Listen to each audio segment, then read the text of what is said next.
What's going on, y'all? Welcome back to the channel. Up to me, accountability be here. I got my main man, D Trips, Derrek Tart.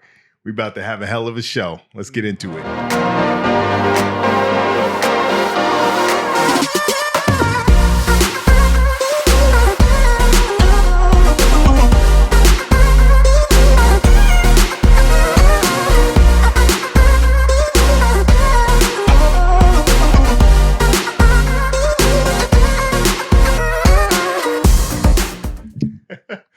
All right, y'all. Welcome back to the channel. I'm here with my man D Trips, one of the funniest dudes I know. This is gonna be more of a lighthearted show. Lighthearted, yeah. But for those of you who don't know Derrek, he was a big time athlete in high school, college, played collegiate ball, had dreams of going to the NBA and whatnot. And so I want to really talk to him about, I have a similar story myself, but wanted to talk to him about, having those dreams, aspirations, and, things changing in your life. And then, you having to pivot and go a different way. But I'll let him introduce himself. Tell us a little bit about where you're from, where you played ball at, just go through your life story a little bit. All right. Well, as you know, my name is Derrek Tart from Chicago, Illinois. The Derrek Tart. Yeah, say it again. I like that. So yeah, I've been playing basketball my whole life, basically since I was 3. Went to high school, Fenwick High School, with a good friend of ours.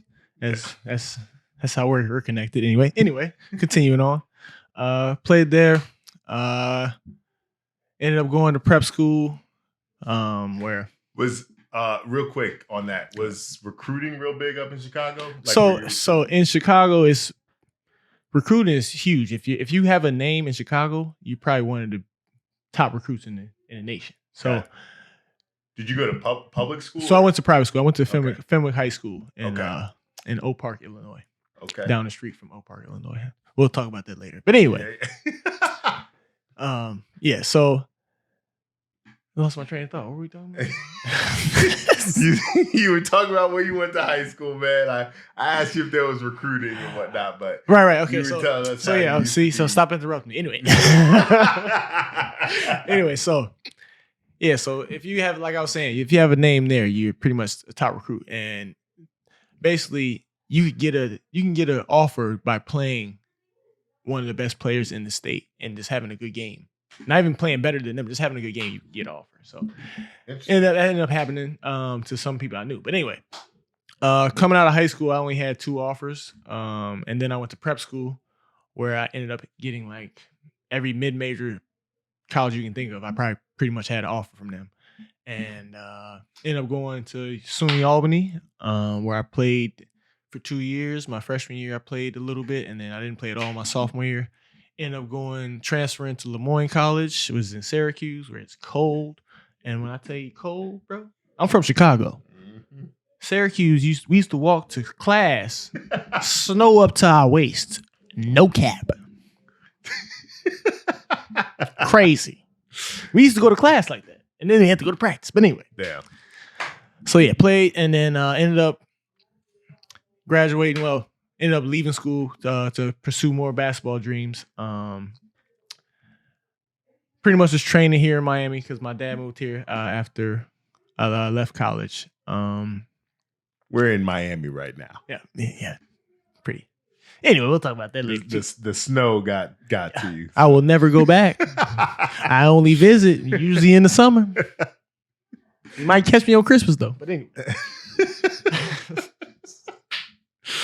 But yeah, so I came out here and trained. Pretty much was probably playing the best I've played in my life. I was, focused, training every day. How old were you at the time? I was 20. I had to be 24, 23. And was this during when you went to IBM? Did you ever go? So no, I used to train at IMG. IMG. I'm sorry. Over the summer, I used to train, and then like during. So basically, that's where I met a lot of NBA draft players. So that's where I used to play scrimmage against them and get better against those type of players. And so when I got out, I was training at IMG. I was training here. I was training everywhere pretty much. And that's probably, like I was saying, I was playing the best basketball of my life. Ended up finally getting the opportunity going to Canada in training camp. Ended up hurting myself. So then I had to come back here rehab, da da da. This was after 2 years, me finally like putting in work, finally getting to Canada. I was like, yeah, okay, I'm here now. And then hurt myself. Don't Was get to it show it. semi pro up there? Or No, what? this was the NBL. This was a real. Like, Oh, really? Yeah. Okay. This was like the NBA of Canada, basically. Oh, really? Obviously not as much money, but it was something special. But anyway, they might even know that. Yeah. So that ended up happening. So training, I try to rehab it. By the time I rehab it, it was just like I had to go through this whole 2-year process again, and I didn't have any money, and I was spending all my dad's money. I didn't want to do that anymore. So I said, you know what? I'm gonna train, but I'm gonna get a job. So I ended up getting a job. And then, you know, when you get a job, it's like, do I really want to train and go to work and da da da da? Mm-hmm. So I ended up just working, unfortunately for me. So I ended up getting, you know, all type of jobs. You know those jobs: janitor, valet, head janitor. By the way, this guy helped me with my resume. Let's talk about it. He's the one that said keep it all on one. I'm sure y'all seen the videos where you keep it all on one page. Yeah, y'all, if y'all paying attention, because he don't know I watch the shit. Yeah, I seen that one. Yeah, yours is one of the resumes that needed some work. Just a little bit. Just a little bit. I got a job anyway. Don't worry about it. All right. So before we dive too far in, like, obviously, you know, my channel's about accountability. You know, I'm big on self-reflecting, holding yourself accountable, having others hold you accountable for things that you've said, you know, but that's my definition. Like, so what does accountability mean to you? For me, accountability is taking responsibility and ownership of your actions, whether good or bad, taking the consequences.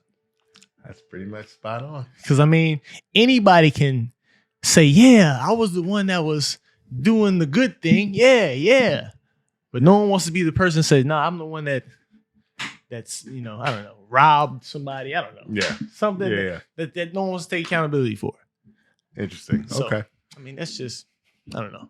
So real quick, I want to go back to your basketball story. So you when you were in high school, you said you didn't really get many offers, but the next year, once you went to prep school, that's when you really, your game out was there something specific? Did you just train a lot harder? Did you grow a couple inches? Like what? So basically what happened was, this is New Hampshire. This is Wolfboro, New Hampshire, which is basically a lot like Syracuse, actually. Yeah. Except it was in the middle of nowhere.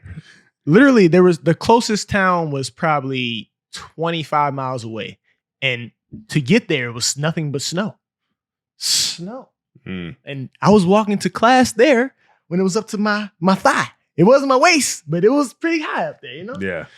So, and I was 18, and all the pretty girls were a little young at the time. Because now I've already graduated high school. And these girls that are there, they're all in high school. So that was a whole different dilemma. I'd never really wanted to touch. And I'm from Chicago. That was far away. So I would never, you know what I mean? I don't want to have that issue. I don't want to have that problem. Yeah. So I just said, you know what? Let me just focus on basketball. So I literally got up at 6 a.m. Now I'll say this. Before the season, I got up at every day before the season, 6 a.m. every day. So we had 2 players that went to Kansas and another one went to Iowa State. They were my roommates. I won't say their names. They know who they are. Do I know them? Yeah, if I say their names, you know. Yeah. Well, if I say one of them, you'll definitely know who I'm talking about. Got but it. anyway. Okay. So he's my roommate. And he would get up with me every now and then, like, yeah, bro, let's go. I'm like, yo, you trying to go? He's like, yeah. We would do it every now and again, da-da-da. But when the season started, they were nowhere to be found. They was trying to get their rest. They was sleeping. They was messing with people on campus. We'll just keep it at that. I won't say nothing else at that. And it was just, they already had what I wanted. They had the D1, the high majors. You know, they had the Kansas, the Texas, the Memphises, because they would come to our practices. Yeah. And I would be doing my thing in practice, right? So I think the difference was me being away from home and having nothing but basketball. It just locked me in. You were locked in. So I was I go to class, I wake up, shoot, go to class. Literally right after class, I would go straight to the gym because we always had an hour and a half right before the gym had to be used by somebody. So every day, right after class, went to the gym, hour and a half, I'm shooting every day. This is every day. Like I couldn't believe I was doing this because I was literally doing this every day. Yeah. And this is probably the first time I've ever been this focused on something. Because you didn't have family out there. You didn't have nothing. Yeah. Wolfboro, New Hampshire. Bro. Yeah. No. the only people like me out there were on the team, my boy. Yeah. Like we had a couple senator sons who were, but they weren't brothers. Yeah. You know what I mean? Yeah. They was I don't want to be disrespectful. Lighter complexion. No, but they were black, but they were preppy. Preppy. That's what we're gonna go with. Preppy. Yeah, we're going preppy.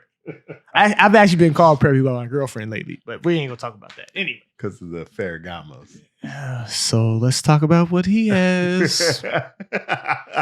Does Bryan want to talk about what he has? Okay. We'll dive into that. I can't wait for that section. Let's hurry up and get there. We're gonna bring up some how we met. He's also married to a baller. Let's stop.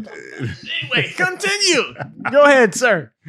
Oh God. You thought I forgot or something. Oh, anyway, so okay. So you were focused. This is so basically accountability was pretty much early on in your life in that time because you were pretty much holding yourself accountable to getting up, shooting your shots, definitely doing what you needed to do. Was this the time that you really felt like, okay, like I'm physically ready to play at the next level? Or it was a time where I felt like there was nobody that could mess with me. Okay. Because I had people on my team were being recruited by Washington State.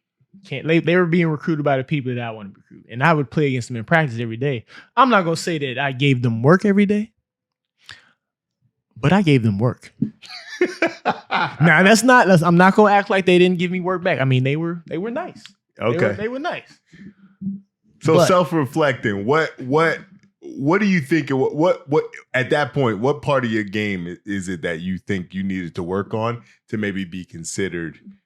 So if I could go back to that moment, I definitely would have worked on my handle as much as I worked on my jump shot. Okay. Because my handle was, you couldn't take it from me, but it wasn't like I can get by you, but it wasn't like what it is now. Like you get any closer, I'm gonna go by you. You do anything wrong, I'm going by you. Like I can predict what I'm gonna do to make. Do you want us to believe that you're better at basketball now than you were? I would say I'm smarter. I say if I had my brain now, back then, we'd be having this conversation on like ESPN or something. Interesting. Okay. No cap. Well, I know when I played you couldn't go left. So, hey, remember that time we was playing that game? You want to tell them about that time I dunked on your ass? He never wants to talk about this. I knew this would come up because Derrek always likes to lie about it. Tell him where you put your hand, brother. Apparently, I put my hand on his chest as he boomed on me. Everybody saw it. Yeah, nobody saw it. So, but we can call John if you like. We can call John. John was our old roommate. My best friend. Shout out to my dog. Yeah. Yo, J-Dub. So me and Derrek actually roomed together when we was both broke as hell. Great times. Wait. Before he tells the story, we were on the lease together. Yes. Continue, Bryan. What does that mean? This man was never there. Oh, yes. Never there. So, yeah, this was around the time my first son was born. Bryan was born. And so I was always at Jen's house. So always. so yes, I was on the lease, but I never was home. Like, what was the point of this Yeah. lease thing, bro? All right. Well, I helped you out there. Send your 'cause I money. was taking Send your money. He was taking the big chunk too. He was like, all right, send your money. No. But no, man, it's good to always sit down with D because we can reminisce on the old way of living that we had. I think we made history. I think we're the only motherfuckers that got furniture repossessed. Oh my. I didn't even know that was possible. I think that's still in his credit report. No. I think it is. No. We gotta get that off. Bro. Yeah. I know how to do it now. Yeah. So let's get that off, Jay. Yeah. No, but My fault for putting that out there though. no, we always used to go around and we'd look at each other's rooms and be like, "Oh, you a baller because you got." Let's talk about what Bryan had in his room. Bryan had nothing. Bryan had a 40-inch TV. He had more than Derrek, He had a 40-inch TV, but and Derrek didn't have Ferragamos at that time. well, do you want to tell him the story about the bed test? Yo, funny story. So, you know the what's the Three Little Bears? What's the story? The kid story? When you talk about the Is it Red? It's not Red Riding Hood. What's the kid story with the porridge? One's too hot, one's too cold. yeah. You know what I'm talking about with the bear. Y'all know what I'm talking about. Anyway, we all having this argument about who got money and da, right? Bryan always had all the money. We ain't gonna talk about that. Anyway, the low-key big baller wasn't me and Bryan. It was our dog, John. Let me tell you about this, man. So I hope you listen to John. So we go to my room. Oh, yeah, how did we get on this? No, so we were talking about the beds because we had all got new mattresses. Yeah. and John got this like super duper Cloud. mattress. Cloud. So The softest thing ever. Man, so but yeah, we were talking about the mattress and who got a better bed. who got all this, da. So John goes, he's like, let's do a mattress test. And he goes, he lays back in his, he like sinks right into it. Looking real comfy. Real comfy. He goes to yours, he like kind of bounces a little bit, but lays into it. So we get to Bryan's bed, he just boom, bounces off. Oh, my back. Oh, Lord. This what you sleep on? Jesus. Oh God. No, man. Good times. Great. I forgot about that. That's so great times. Great times. It's good to be able to look back and laugh on this stuff, man. Because it wasn't funny at when the you time. when you going through it at the time, it's like fuck, man. Where did I go wrong? But so when was it though? Just kind of like getting back to, so I know you were still when we first met. Mm-hmm. So we met through Elevate, Mm-hmm. the gym we were at. We actually have a mutual friend. It was funny. We were in a picture together, and my boy PJ, shout out to you, Chi-Town. We out here, Fenwick. Friars, we out here. Friar Nation. He was like, man, how you know Derrek? Like, what? How you know Derrek?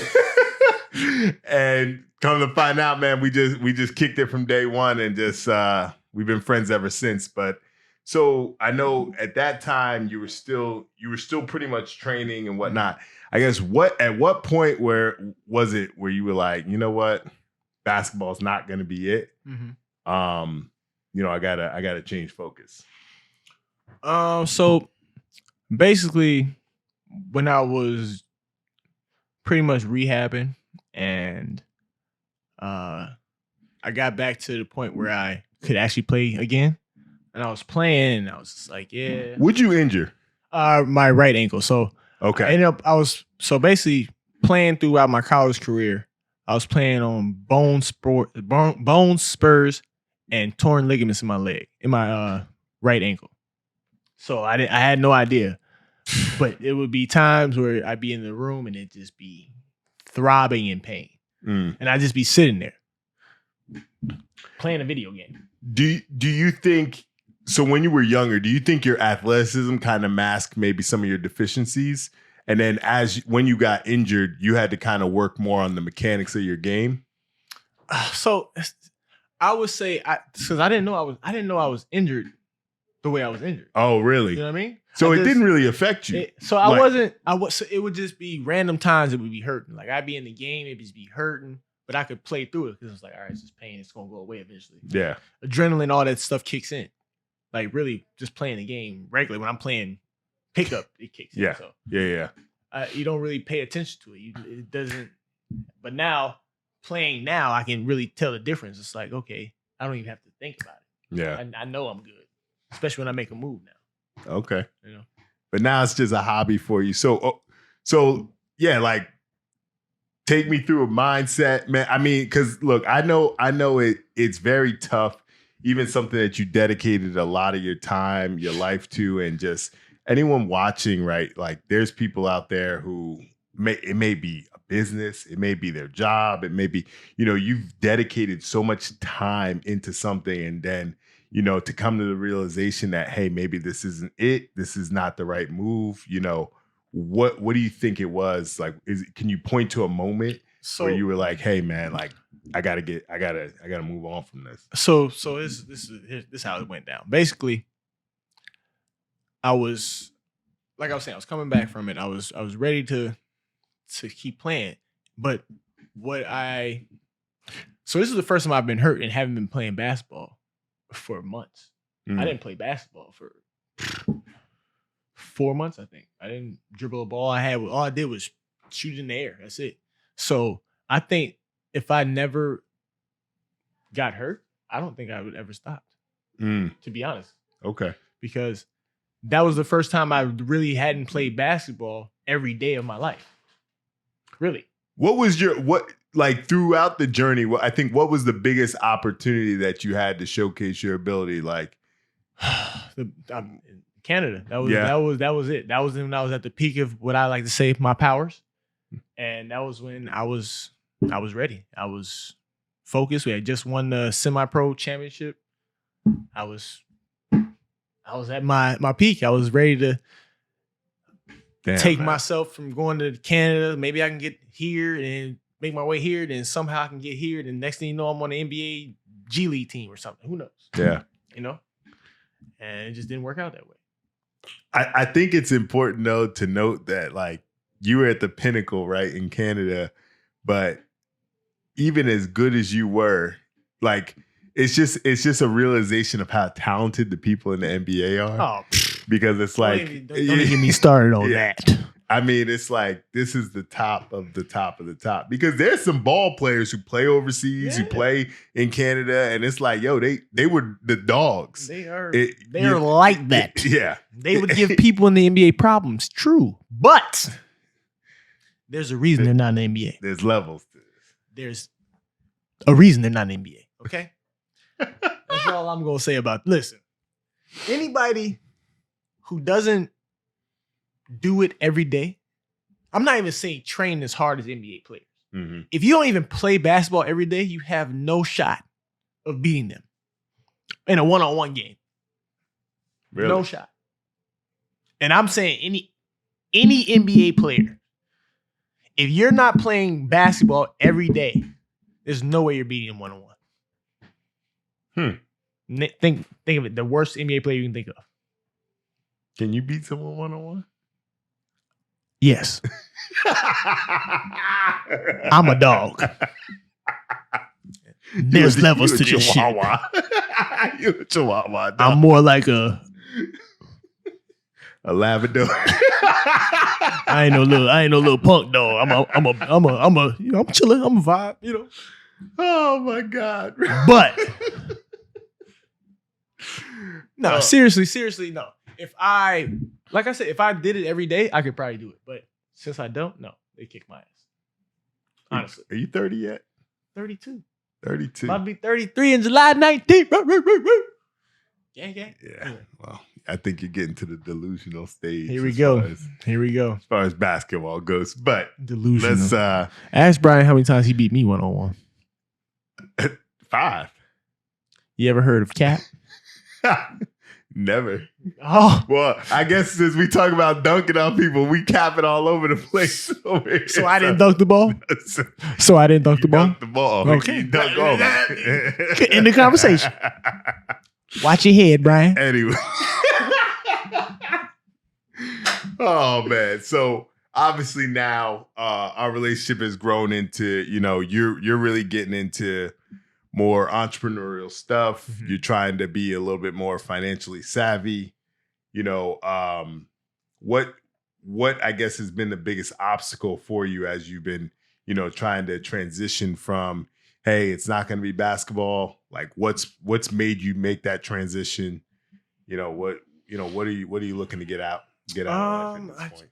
So I really just want to be able to provide and start something for my family. I want to build a family. I want to provide something for this family. I want to create generational wealth.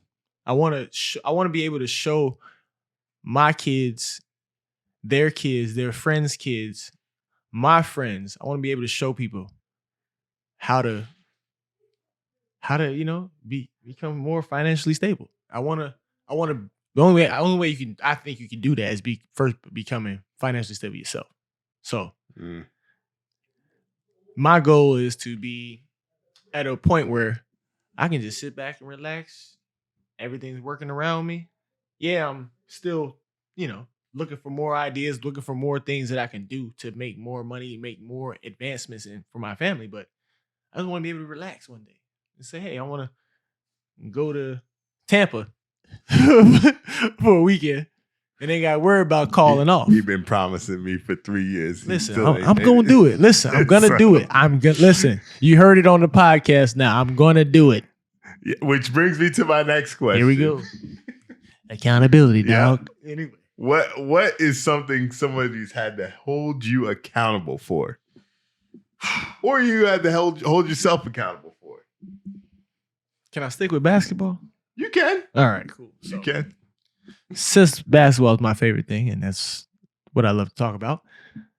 I think the most accountable thing I ever held myself for is when we were actually roommates. I probably got to the biggest I've ever been, muscle wise. I don't even think you remember that. Like I was like, oh no, you were pretty swole. I was like, oh wait a minute, check my. But anyway, that was literally. How much did you weigh? I was only like 195. Okay. I was nothing crazy. You never got to 200? No, never. Never in my life. Never even touched it. Can't wait to do it though. 6'3", 6'4"? 6'3". Okay. 6'3".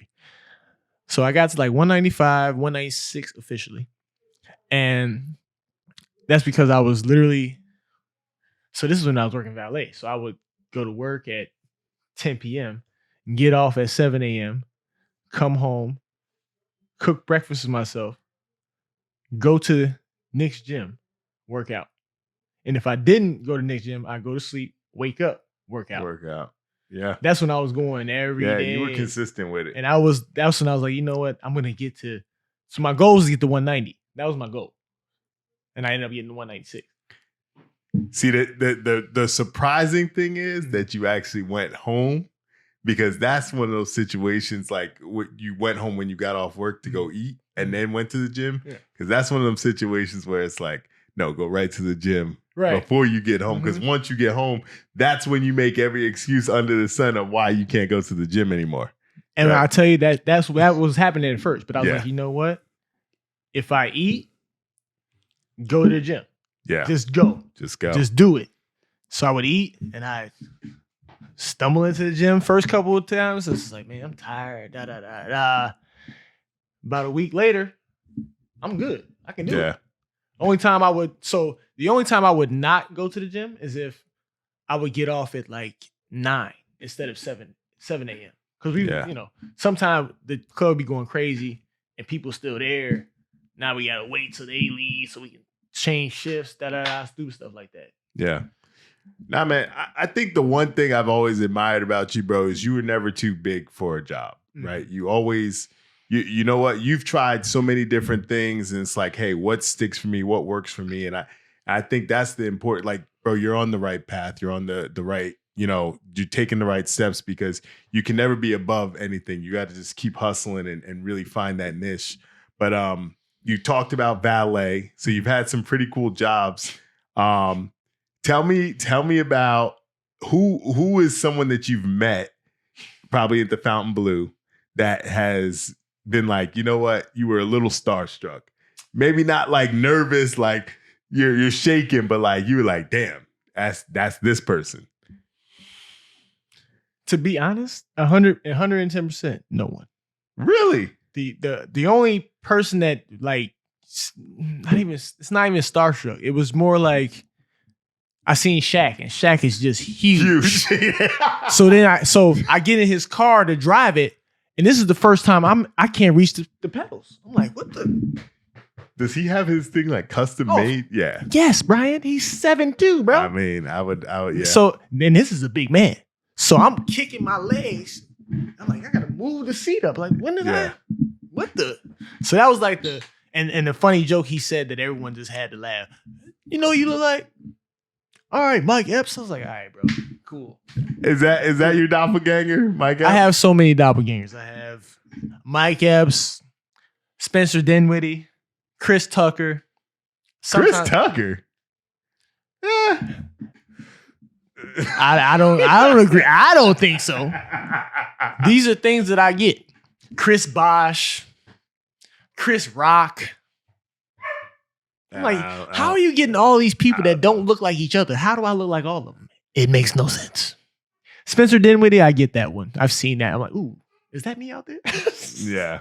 No, I can see that too. Except he's 6'7". Chris Bosh. Lucky mother. I don't know. I don't get the Chris Bosh one either.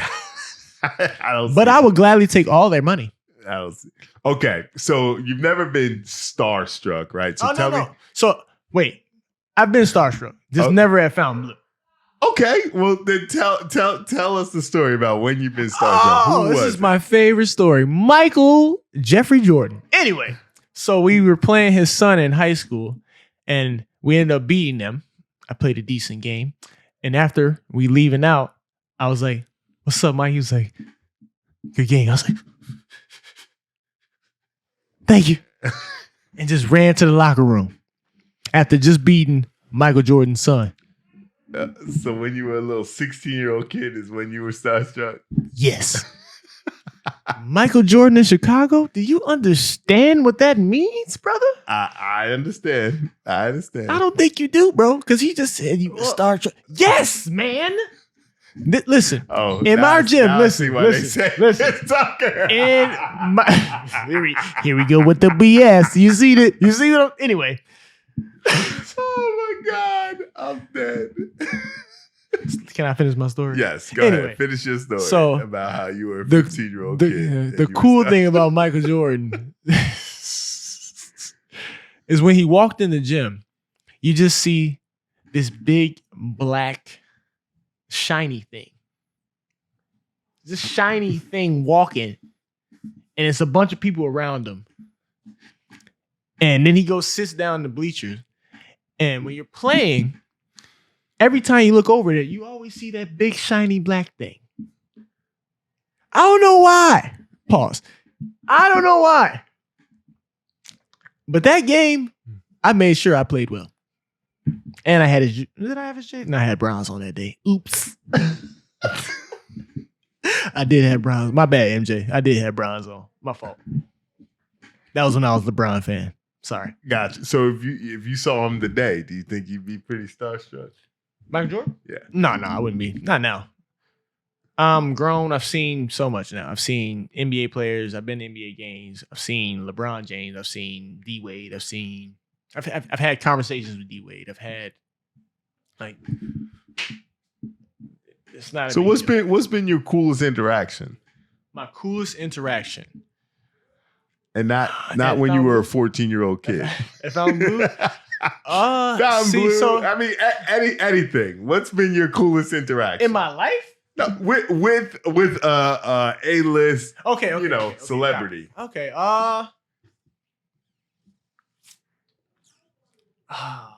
Cool thing with a celebrity. I mean, I was at the club with my boy Sean. I mean, Yeah. that's cool. I mean, got my boy in with him. Yeah, it was funny. I was like, he's like, oh, no Shump. I'm like, you don't know no damn Shump. I don't understand why people think I would lie about knowing Iman Shumpert. I could see if it was like LeBron or like Kevin Durant. What you trying to say? You heard that. Time out. If you watching this and you don't understand what I'm saying, come on now. Come on, son. Don't let him come on now. I didn't say it, Shump. He did. Let's just say. I'm going to clip that. I'm going to tag him. Tag him. I'll tell him to, like, bro, hey. LeBron James, Iman Shumpert. You my dog. You my boy. But if you had to start a team. Okay. Right, anyway. All right. Biggest tip you ever got at the Fountain Blue? Me personally, I got like a $300 tip. That was pretty much it. I got it from some random guy too. And what happened was I ended up getting his wallet from the car or something. It was something really small. And I just didn't think about it. He gave something, put it in my pocket. I pulled it out. I was like, wait a minute. That don't feel like $3. Because, that $100 bill feel a little different from a $1 bill. Yeah, so I'm like, oh. Thank you, sir. You have a great night. Thank you. No, I think like my friend out in LA, he used to talk to me. He's like, oh yeah, similar thing. He's like, I've seen everybody. Like I've seen so many people now. So like it doesn't like shock me anymore. Right. He's like, but he used to work out at Equinox and he was like, what gets me is the people that I know have a certain type of money or whatnot, and I don't know who they are. Mm-hmm. Yes. It's like those. Yes. Those are the people. It's like, my industry. What do you do? So can we get on that? I want to get on that. Yeah. So now that I'm a bartender in Miami, I work in places where there are high-end customers. Mm-hmm. And now I can actually, like before I was parking their cars, now I'm actually interacting with them, actually having conversation. Yeah. Building my financial savvy, as he like to put it out like that. I'm going to start using financial savvy out like that. Anyway. So I'm starting to talk to these people. I'm starting to see that's also what's helping change my mindset. Yeah. Just being, because like they say, you are what you are around or something like that. You are who you surround yourself. Who you surround yourself, right? I'm terrible at quotes, but y'all know what I'm saying. But anyway. What was I saying? I'm sorry. I be losing my train of thought, right? Because I have so many things I want to say, and then when I don't say it, it's like, damn, which one was I going to say first? You were talking about how you were a bartender and how now surrounding yourself with others that are giving you that financial savvy mindset. Right. Going on from there. So I really didn't have anything else to say after that, but that was pretty much it. Oh, my Lord. So, okay. Touching on that. I'm sorry, guys. I'm sorry. Touching on that. Mm-hmm. Go ahead. What is the, I guess, most important thing that you've learned through networking and whatnot? What's the most influential or important financial tip that you've learned now that you're going to start implementing in your life, or you already have? The most important one? I'd say the most important one is probably taking the right risk. Okay. You know what I mean? Expand on that. So, because I guess, do you know what the right risk is? So I was gonna say. So I can't. You never really know what the right risk is, right? But sometimes you got to listen to what people say. Listen to your gut, right? Mm-hmm. Listen to what you think is right. What you feel inside. Because at the end of the day, this is your money that you got to deal with. Yeah. You know what I mean? So